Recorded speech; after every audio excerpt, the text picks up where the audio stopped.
5 things I wish I knew sooner. Welcome back to a new video, my loves. I am so happy to welcome you back. If you're new here, my name is Lika. I'm a coach and a mentor, and I help you live a more fulfilling, empowering, successful life.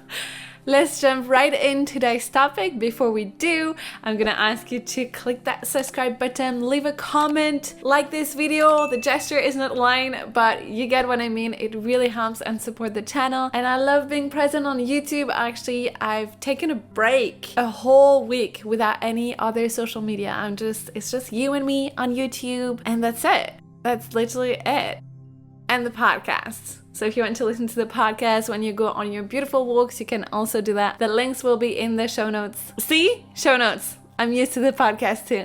This will be in the description below, but yeah, I love being on YouTube and I really want to develop the channel here. It's such a warmer place to be in. Like, I just love YouTube so much more than Instagram, where I used to spend most of my time. Anyway, shall we? 5 things I wish I knew sooner. Very powerful lessons that I've learned in my own personal journey. I wish I could go back in time and tell my younger self and look her in the eyes and hold her and hug her so tight and share with her those 5 things that I'm about to share with you. First one: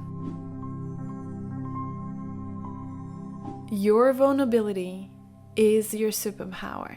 Being loving, gentle, kind, vulnerable, soft doesn't make you less of a strong woman. To stay soft in such a ruthless world is actually the most courageous thing you can do. Never ever let life harden your kind heart. I know you will see me right here opening up, especially on the podcast. I do that too, where I'm fully an open book. I share my most intimate moments, my traumas, my past, what I'm moving through, the depth of my consciousness, and everything that is on my heart. I'm very open. I share it openly. I don't know why is it so easy for me. I just love it. I love to sit down and talk to you. I love to connect with you. I love to tell my stories to people. And so you might think that I'm so comfortable being vulnerable because I do it online, and I am.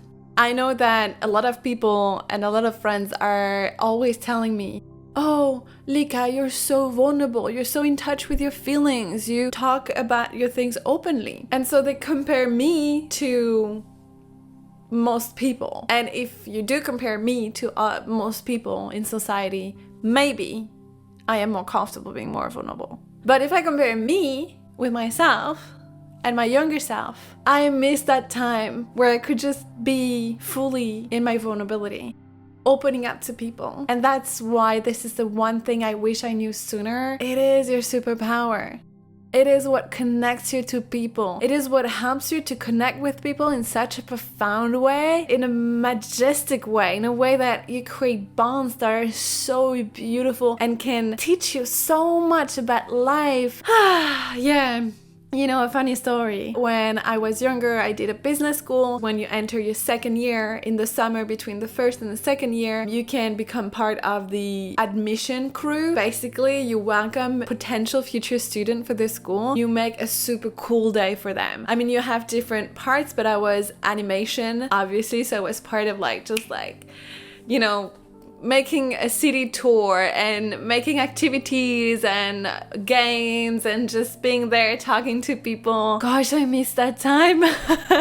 But I remember those people will be in the school for like a day or 2 max. I would be so naturally open and vulnerable to them that I would literally cry when they will be at the train station to say goodbye. I would be like sobbing. Even talking about it right now, I don't know if you can tell, my eyes are getting wet.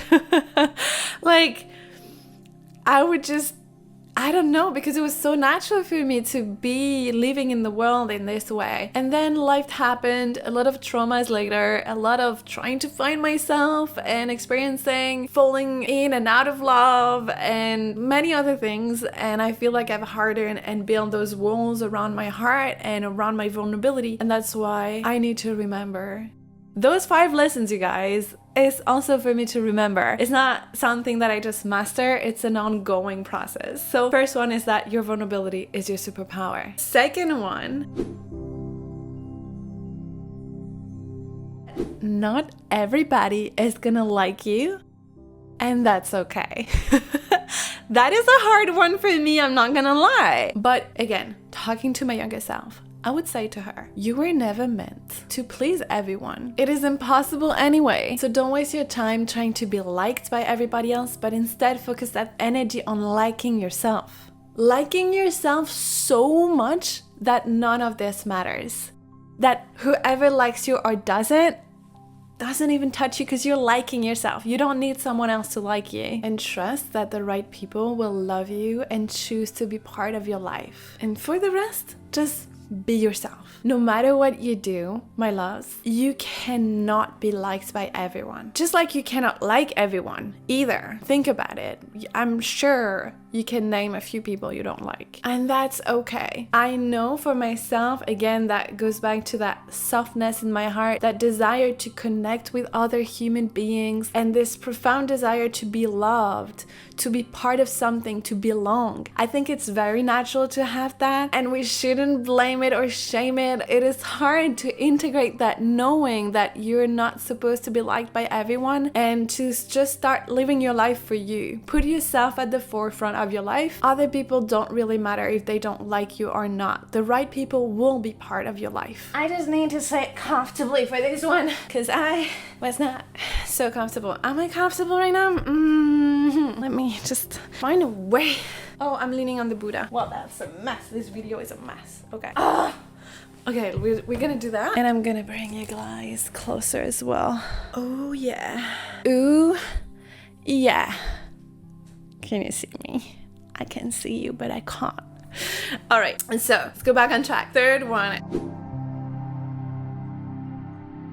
True transformation takes time. And I'm talking to all the people here that are just like me and that are very impatient by nature. If you think about it, healing, changing, growing requires such a tremendous amount of patience. There's no need to rush the process. It's not even really possible to rush the process. I mean, it is in so many ways, but it's not useful for your growth and your true healing. I wish I knew that sooner, because I've tried to rush my healing process so much and so many times in my life before. So I would say to her, breathe, hold yourself through the process, do your best, and surrender to the timing of life.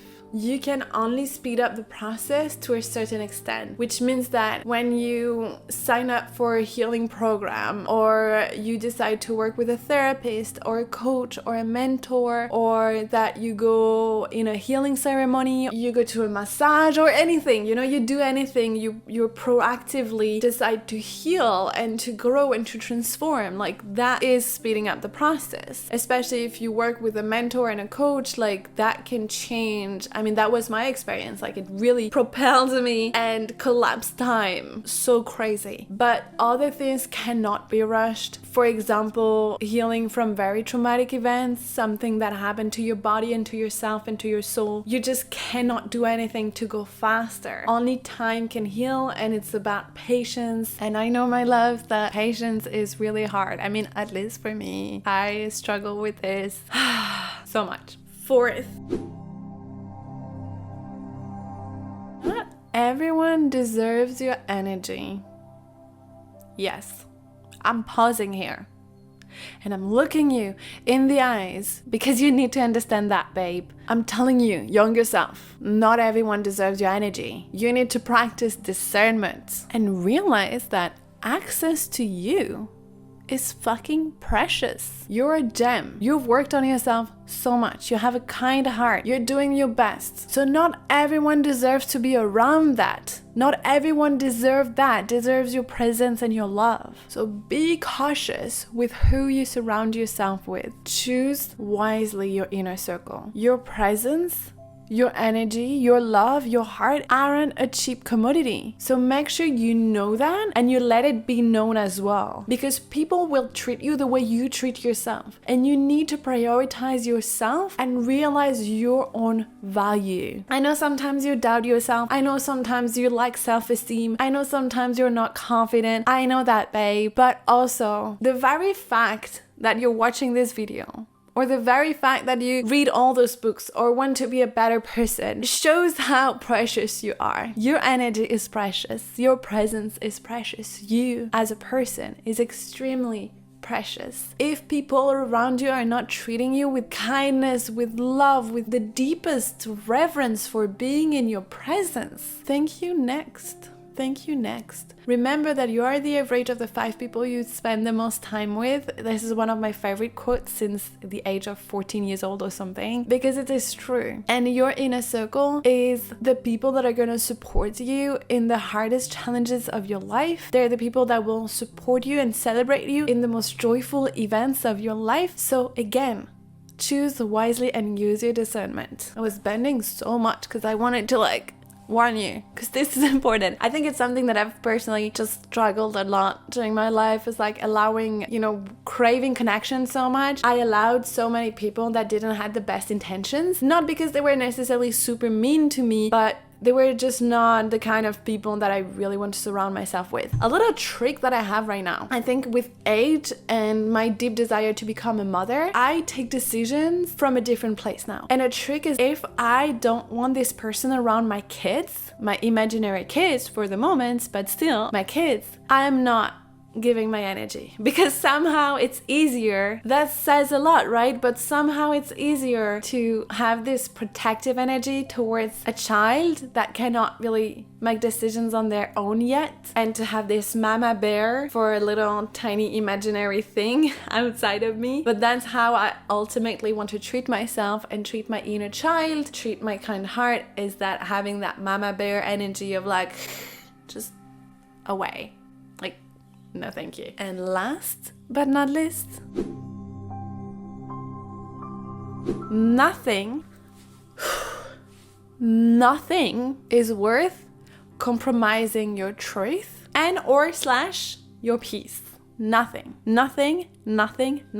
Period. I don't even want to get further than that, because that's it. That's how strong your boundaries needs to be. Nothing is worth compromising your peace. If something gives you anxiety, even if it seems like a big opportunity, even if you have to make a decision that completely doesn't make sense, even if it's changing your whole entire world, I had a certain lifestyle in Mexico when I was living there. I was renewing my contract for a whole new year with my landlord. Everything seemed so settled. I had a community, I had everything in place, but I was not in peace and I was not embodied in my truth. And so I decided to come back home to France. And it was a very hard decision to make, and at the same time it was so easy to make it. I mean, it was really difficult because it didn't make any sense. It came out of the blue. My intuition was just we need to get the out of here. And I didn't know that what was on the other side was so much greater and so much better, and that I could actually find the peace that I was looking for. But I had to stand behind my truth. And it's the same with the way I run my business. There are so many marketing strategies that I could have used and grown my business so much faster and make a lot more money that I'm making at the moment. But I decided that I want to stand in my truth. I want to stand in what I know is right for me. And that will be different for every single human in the world. So I can only lead myself and be an example for myself. But I need to remember that again and again and again and again. Nothing is worth compromising that. And nothing is worth compromising my peace. Situations, people that just brings me anxiety, that I don't feel comfortable, it's not worth it. It's prioritizing myself, putting myself first. Because when I do that, when I take tender care of myself, I am better for just anybody that comes into my field as well. So that's it, my love. That was my 5 things that I wish I knew sooner. I'm actually honestly curious to know if you had to do a top 3 of the things you wish you knew sooner. Can you leave it in the comments so I know? I think it could be such an interesting brainstorming ideas of now that you know, what is so important for you in your life, and you live your life by that now, but you used to not live your life by that, and how, what you would say to your younger self. Top 3 lessons. Leave it in the comment below. I wish you a beautiful rest of your day, and I talk to you very soon. Mwah!